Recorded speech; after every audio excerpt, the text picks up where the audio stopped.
Greetings comic fans and welcome back to Casually Comics, and today we've got an odd one and I'm very excited about it. Comics tend to be remembered for their extreme highs or their equally extreme lows, but sometimes the mediocre or just the odd can slip through the cracks. There are a lot of little comics that have been published throughout the years that most people have forgotten about, except for me. Like today's comic, 1998's Batman Abduction. And if you're thinking abduction as in aliens, you're 100% on the right track. In this comic, Batman gets abducted by aliens. If you're always down for a more obscure comic, hit that like button. Also, come on, you're intrigued. So I actually stumbled upon this through its kind of sequel, Batman Dreamland. And it put me so much in the mind frame of, what is this? Who greenlit this? That I just had to learn more, and that's how I found this comic. This is a solo, clearly non-canonical story from 1998, written by Alan Grant and illustrated by Norm Breyfogle, a DC duo who would work together often. Grant has a pretty good track record with introducing new Batman characters, particularly villains, such as the ventriloquist, Victor Zsasz, and the less remembered Anarchy. Definitely the least excited about that last one. But this book has none of those characters, and the villain it introduced never left these stories. Alright,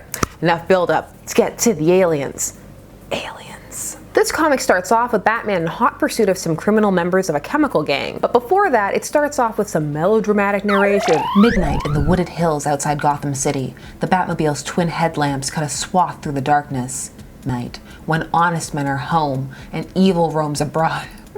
Only dishonest people are out at night. Midnight, when all the worst nightmares begin. By page 5, he's been abducted, and we're talking classic abduction, bright light ascending. It's everything. I want to believe the whole 9 yards. Shaken, Bruce drives home, only to be informed by Alfred he's been gone for hours. For a while, Bruce isn't sure what happened, having cryptic dreams and flashes that are impacting him out in the field. So he tells Alfred something must be wrong with him. And Alfred does what any good father figure does. He goes and gets his hypnosis coin. You know, the one he just has laying around. Also, the coin has a bat symbol on it.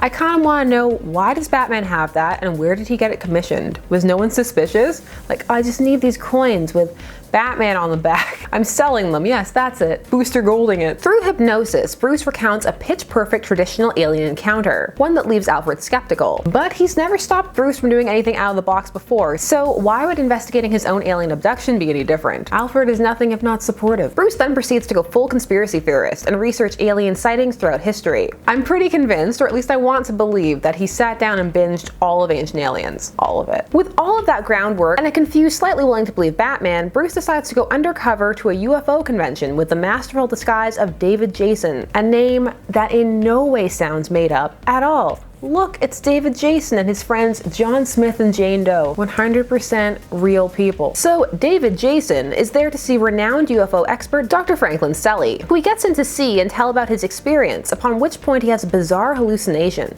featuring pretty much every theory about why aliens would be watching us ever. Also, Selly takes him on an astral projection trip up to see a Greys spaceship, because of course, you know they're Greys. So at this point, you may be wondering, doesn't Batman know a lot of aliens? And the answer is yes. Clark's an alien, John Jones is an alien, Hal Jordan may not be an alien himself, but he knows several aliens, more than several, he knows a lot of aliens. So can't he just go to them and be like, hey, seen any Greys lately? Or hey, were we seeded by a master race? Or hey, why'd you jerks let me get abducted? This is why we don't hang out, Clark. Actually, no, Hal, he does hang out with Clark. Sorry, Hal. Well, the story does mention that he knows aliens, but that these are unlike them, and then he just never calls them. Because he's Batman. Batman continues to be plagued by headaches, but he still tries to fight crime because it's Gotham and Lord knows someone has to. However, he's accosted by visions and visitors who say that if he doesn't stop what he's doing and stop telling people that he was abducted by aliens, well, they're gonna hurt his family. This, of course, tips Bruce off that something's not quite right. But before he can deal with that, he has to fight Bruce Lee. Yes, he's attacked by multiple Bruce Lees actually. And it was here at this point that I knew that I had to tell you about this comic. The people had to know. Bruce Lee. Batman is fighting Bruce Lee. This is the kind of comic where you explain it to people and try and tell them about it and they just look at you with that sideways glance of, Might not be the best one to try and encourage people to get started. Like, no, comics are good, I swear. So after he was abducted by aliens, he fought Bruce Lee. After this, he is confronted by a villain named the Kook, who claims he is the sanest man in the world, and that the aliens are a threat he must protect the world from. And this definitely involves making sure Batman doesn't talk about them.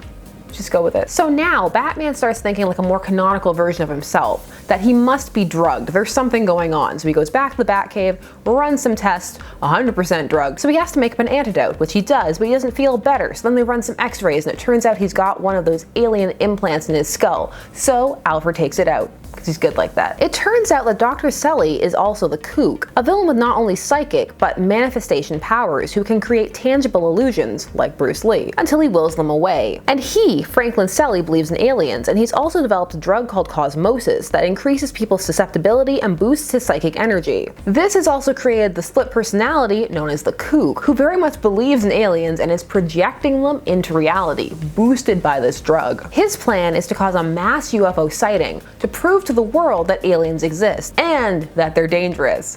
To which I say, I think Lex beat you to it. He's been yelling that from the rooftops since Clark emerged. Superman is an alien. All these people. Doesn't matter, I want to believe. Free of influence, Batman goes and confronts Selly and his gang, which was actually the chemical gang he was chasing at the very start, all of whom have been taken in by these illusions. Using the antidote, Batman is able to separate Selly from the Kook and get him thrown in Arkham. He also stops the news of this mass UFO sighting, and then for some reason he gets really pensive about it. He feels in his belt for the alien implant and somehow isn't surprised that it's gone. Even if everything that's happened is down to the Kook, what about all the millions of other reports of UFOs and alien abductions? And for an instant, he ponders exactly what is real and what is the product of the human mind. But there are some mysteries even the Batman can't solve.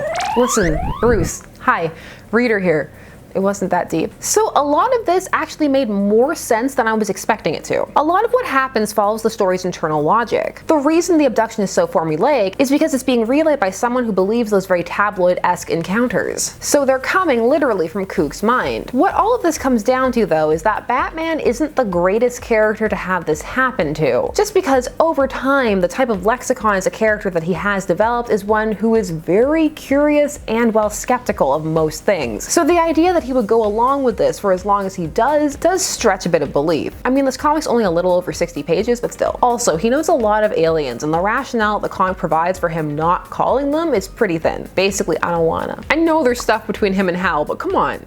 You could have called Clark. Also, the Kook as a villain. Firstly, mean name, UFO enthusiasts are crying. But also, he's just not the strongest villain out there. His powers are interesting, but they're kind of convolutedly utilized. On the whole, the story is pretty forgettable outside of a few standout moments. Bruce Lee. And it also did make me go check out Alan Grant to see what his thoughts were on UFOs, because at times it felt very much more like he was talking through the character rather than Batman was talking, which is never the best sign. Although I have read some of his other stories and they are very solid. This is just a very interesting outlier. All in all, I'm not that surprised that most people have forgotten about this one.